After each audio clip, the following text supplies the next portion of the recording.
There wasn't a corner of the planet untouched by protests this year. From tear gas streets of Ferguson, Missouri to the streets of Jadavpur University in West Bengal.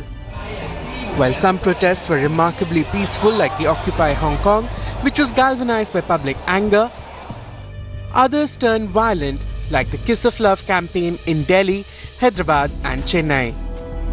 Not every protest was effective.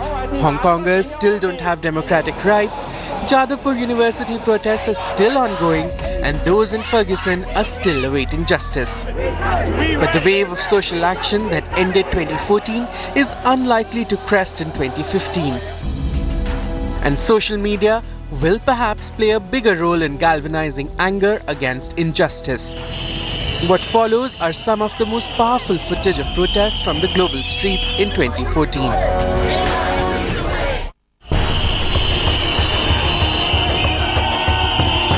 Earlier in 2014, anti-government protests in Thailand blocked key intersection in the heart of Bangkok in an attempt to bring the government to a standstill and force the Prime Minister to quit.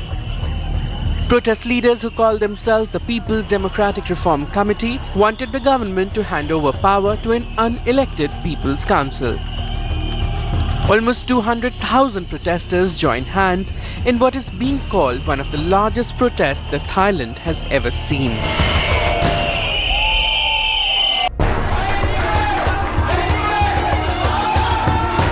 On September 16th, peaceful demonstration by students led to police brutality. The students were demanding an investigation into an alleged case of molestation of a female student. The police action triggered a wave of protests by students and teachers. Criticism of the police brutality included that the police used baton charge on a peaceful demonstration and that female students were manhandled and molested by male police officers, and that several men not in uniform attacked the students. The police maintained that there were plainclothesmen among their ranks, while the students insist that these were Trinamool Congress cadres. The incident sparked solidarity protests from various student unions across the country.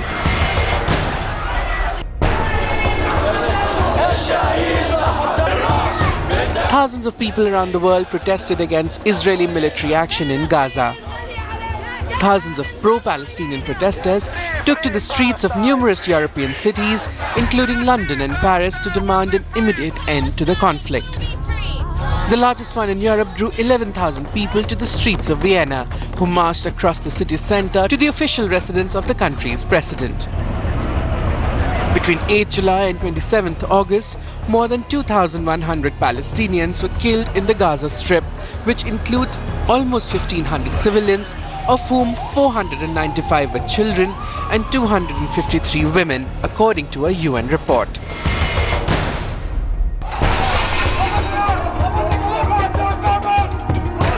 Thousands of people angry over alleged police inaction after a 6-year-old girl was raped at her school in Bangalore rallied to demand that authorities arrest those responsible for the attack.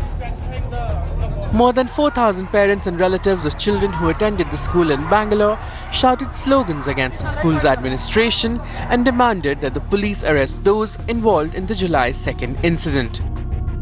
The rape has raised questions about safety of India's school children and sparked a nationwide outrage over rampant sexual violence against girls and women. The protests put pressure on the police to arrest the suspect and even led to the police commissioner being replaced.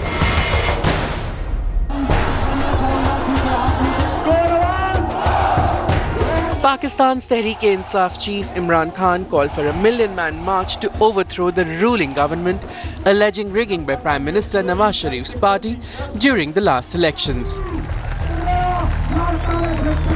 Protesters followed Imran Khan from Lahore to Islamabad and marched in unity, hoping to topple the government. Although Imran Khan made all attempts to ignite the nation, the crowd size fell far short of expectations. Several thousand supporters by most estimates, but not the billed 1 million-man march.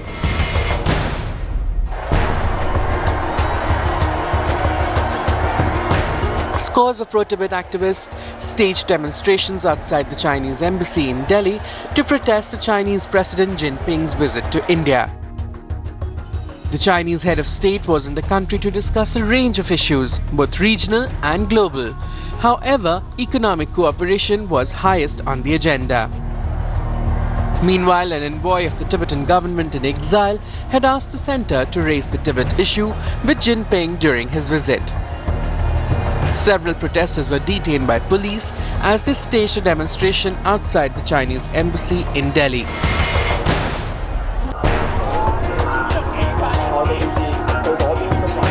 Pro-democracy voices rose to a fever pitch this year in Hong Kong, with protesters laying siege in the heart of the city. In September, after a class boycott campaign, students led by the Hong Kong Federation and Schoolism stormed the civic square, triggering a mass crowd to protest outside the central government offices in Admiralty. A few days later, another campaign called Occupy Central with Love and Peace, Civil Disobedience joined the ongoing student protests. As the scenes in Central and Admiralty became more dramatic, the police employed tear gas, pepper spray and batons in their attempt to disperse protesters. Excessive use of violence and dispersion of demonstrators by Hong Kong police antagonized and frustrated general public feelings. This, however, did not deter the crowds, as thousands more began to occupy other major thoroughfares of Hong Kong, mainly Mong Kong and Causeway Bay. 2 months later, as the public lost interest in the protest and Beijing issued warnings about strict action, the riot police cleared the protest sites, even as protesters claimed they would be back.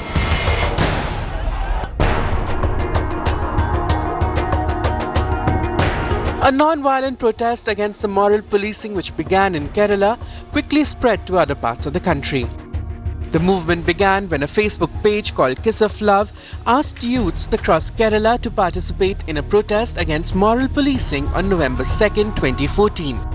The page received widespread support with more than 143,000 likes on Facebook. After the initial protests in Kochi, similar protests were organized in other major parts of the country in cities such as Hyderabad and Chennai. The campaign received strong opposition from various religious and political groups like the Vishwa Hindu Parishad, Shiv Sena and the Bajrang Dal.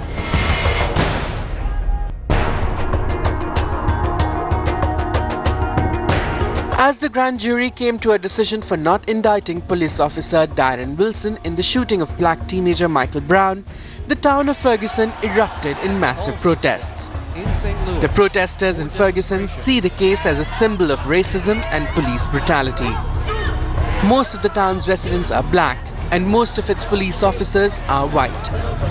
The first round of protests after the shooting in August was focused in Ferguson. The second round of protests, in reaction to the jury's decision, spread across America, finding a broader resonance with people who believe racism is still pervasive in the American police system, with many believing that the police uses excessive force, in particular towards the black people. Story.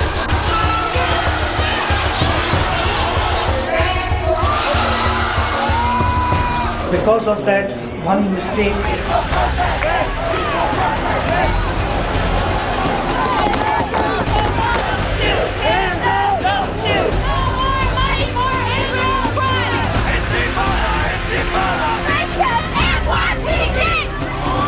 One view of history would be that 2014 was a year of protest, when ordinary people demanded change, demanded justice and demanded that their voices be heard. But like they say, history repeats itself. Here is a look at some events which changed the world, one protest at a time.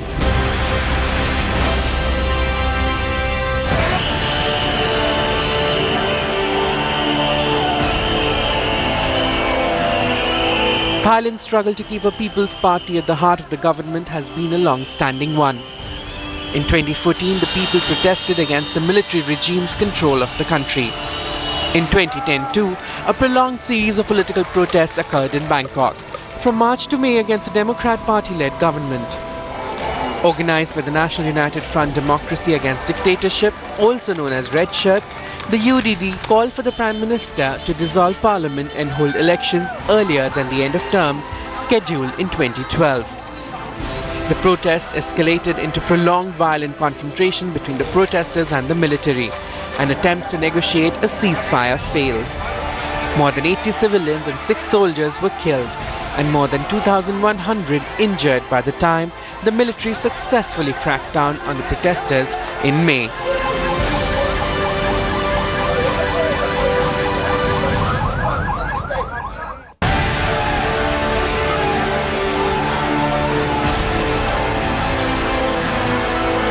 On 16 September 2014, a peaceful demonstration by students of Jadavpur University led to police brutality. The students were beaten up and women manhandled. The police action triggered a wave of protests by students and teachers, which was supported by several student unions around the country. West Bengal is well versed with police brutality. A few years ago, the farmers were protesting land acquisition in Nandigram. Land was being given to a chemical factory, and the people staying in the proposed land were forced to evacuate by the government. As 3,000 policemen descended onto the village, the resultant mayhem led to 14 people being killed.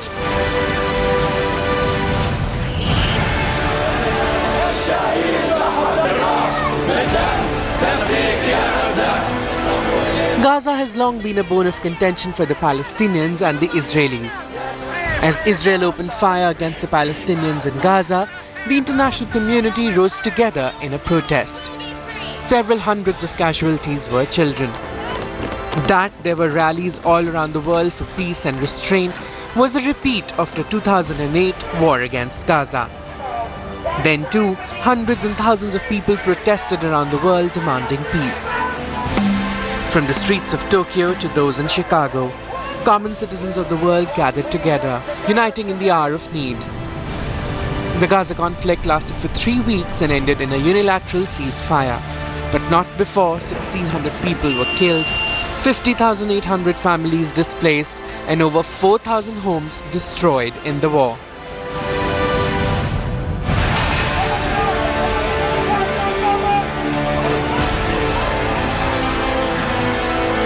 The outpouring of grief and anger on the streets of Bangalore in response to the brutal rape of a 6-year-old was unprecedented occurrence. Much like the protests which erupted in the heart of Delhi 2 years ago, as the case of a brutal rape of a young woman came to light. The youth of the country stormed the nation's capital demanding an answer to the lack of security, the lack of accountability, and the inaction on part of the authorities. What the nation witnessed in the week post the brutal gang rape in Delhi was something India had never witnessed before. Peaceful protests became violent as the police came down heavily against the protesters. The public outcry forced the government to take action and enact stricter laws, even as the young woman succumbed to her injuries.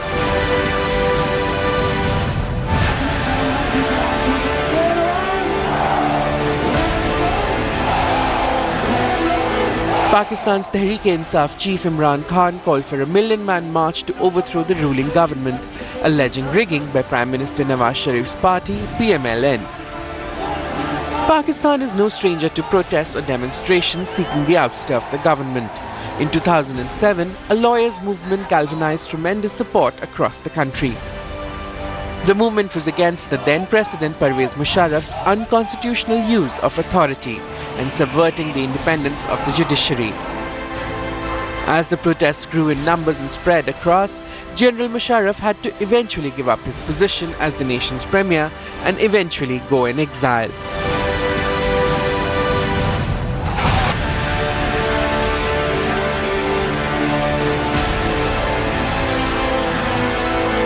As the Chinese premier came to India to strengthen ties, several pro-Tibet protesters came out in big numbers to express their concerns with the Chinese occupation of Tibet. In 2008, similar protests erupted around the world against the human rights violation in Tibet. Supporters gathered in big numbers around the world to demand autonomy and freedom for Tibetans.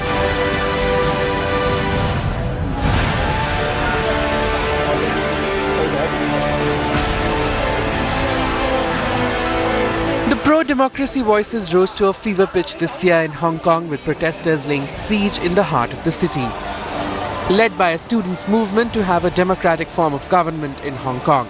The protests lasted several months, with ordinary citizens turning up in huge numbers across the city centre. But China is no stranger to student protests. On June 4, 1989, more than 1 million people assembled in Tiananmen Square demanding government accountability, freedom of press, freedom of speech and the restoration of workers' control over industry. Although the government took a conciliatory stance in the beginning, it took to force to disperse the protesters. Hundreds and thousands were killed in gunfire. The Chinese government was widely condemned internationally for the use of force against the protesters. Western governments imposed economic sanctions and arms embargoes.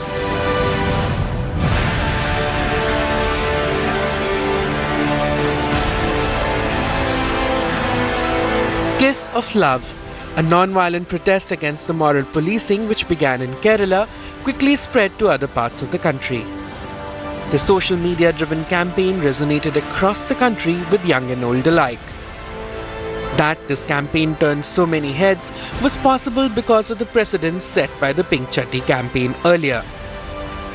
The movement, launched by a consortium of pub-going loose and forward women in February 2009, was in response to notable incidents of violent conservative and right-wing activism against perceived violations of Indian culture when a group of women were attacked in a pub in Mangalore.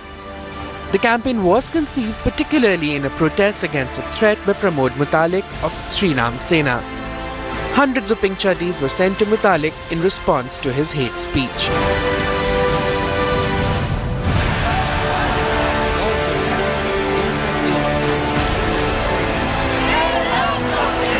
There have been very few events in American history which have unified and divided Americans at the same time.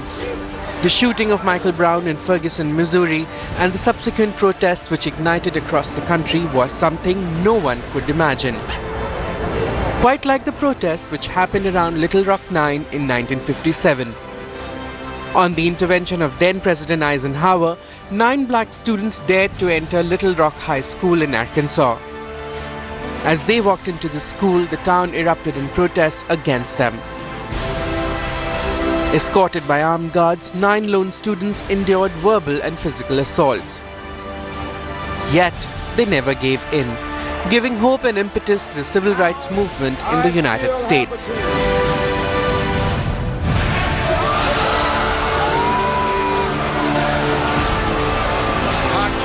Gets the decision. When Sarita Devi refused to wear her bronze medal at the podium of Asian Games this year, she made a point. She took a stand against what she felt was gross injustice to her game and her as an athlete. But that Sarita could get the courage to do this was because not so long ago there were 2 other athletes who showed the world that they weren't ready to take injustice meted out to them. During the 1986 Olympics in Mexico, African-American athletes John Carlos and Tommy Smith raised a black-gloved fist and kept them raised until their national anthem had stopped playing. Their fists became the symbol of black power and racial discrimination in America. This event is today remembered as one of the most political statements ever made at the Olympics. Both John and Tommy were expelled from the game subsequently and faced severe criticism back home.